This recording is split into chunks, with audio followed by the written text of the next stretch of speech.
Welcome students, today we will see the explanation of poem number 3, Rain on the Roof, written by Coach Kinney.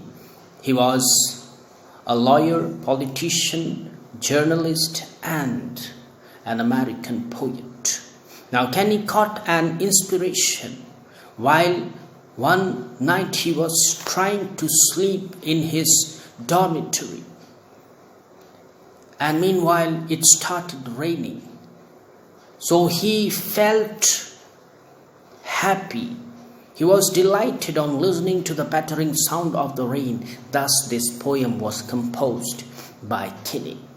Kinney explains in this poem the gentle falling rain that brings happiness and the healing nature of rain.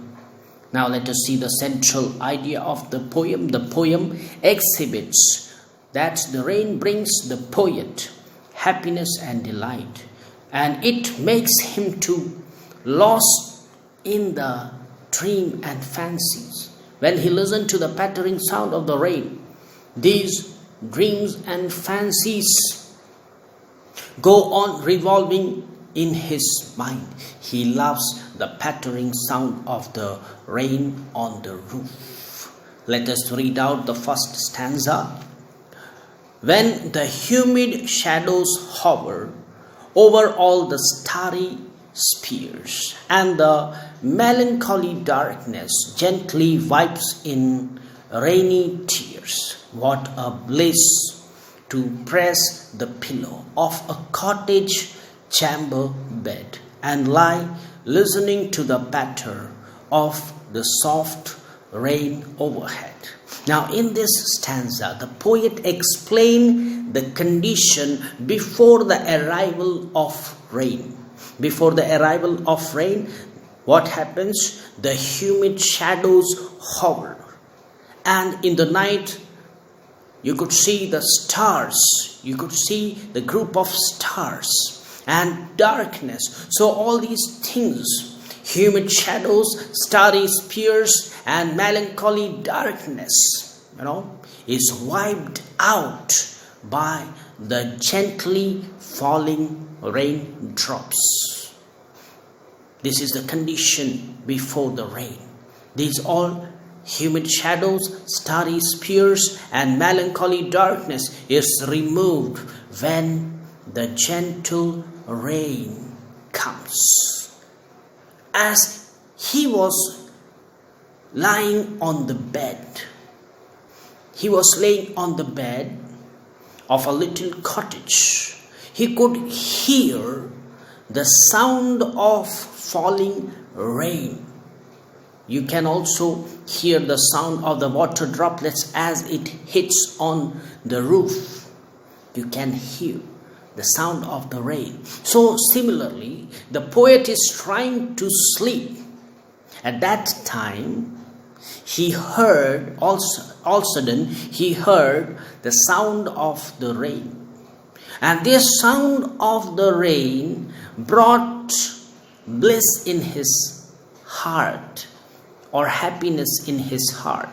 He was filled with happiness and delight as he heard the sound of rain. Now he thinks that what a bliss, what a comfortable situation it is that he could press on to his pillow and keep on laying on his bed.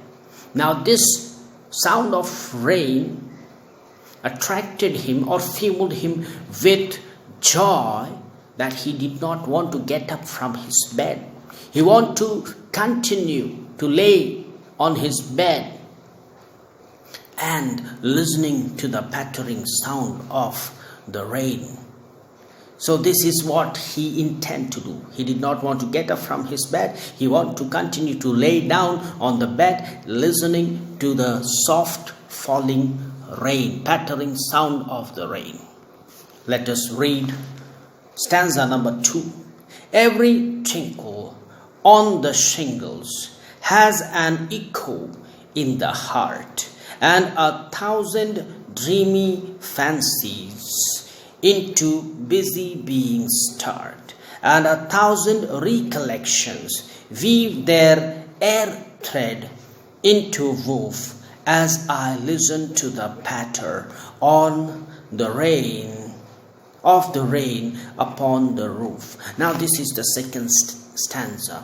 This describes about poet's mood, about poet's dream, about poet's fancy. You know that when he was hearing the sound of the rain that was falling on the roof, first thing that he want to do is to lay down on his bed and listen to the sound.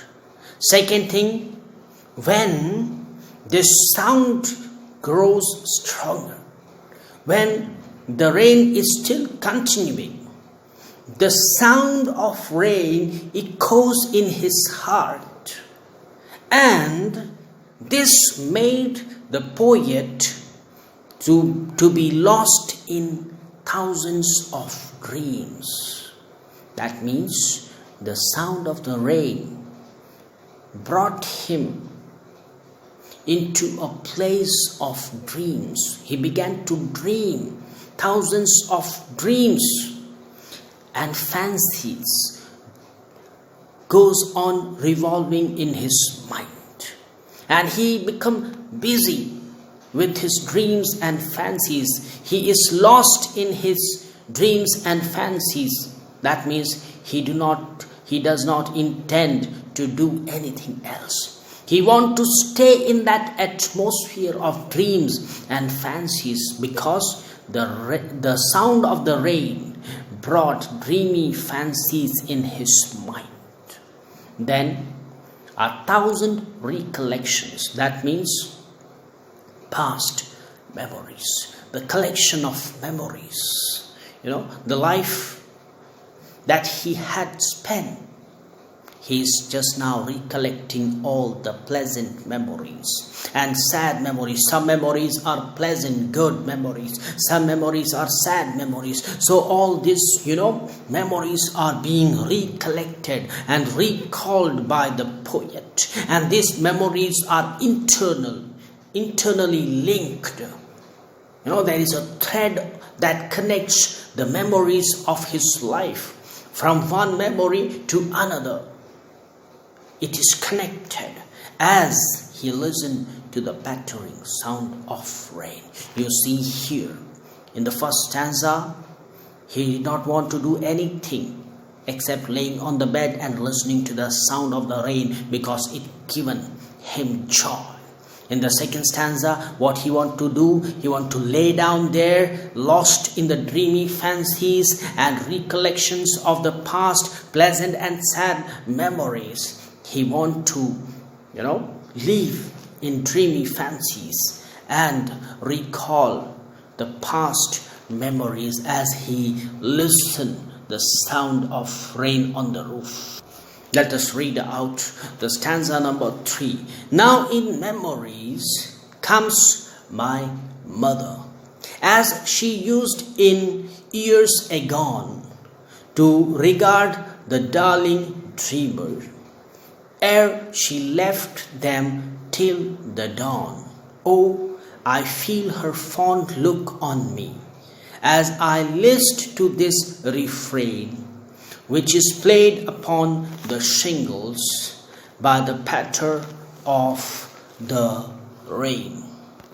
When the poet is in his cottage and lies in his cozy bed, listening to the soft music of the rain on the roof, his mind is flooded with memories of his mother. He recalled his childhood. He loved his mother. He loved his mother very much. He remembered her when he lied on his cozy bed. And during the pattering sound of the rain, the memory of his mother haunts the poet. This memory has been haunting him quite often, like every darling dreamer. That means when in the third stanza, he listened to the sound of the rain. It reminds him of his beloved mother. It reminds him of his affectionate mother. These memories of his mother haunted him often.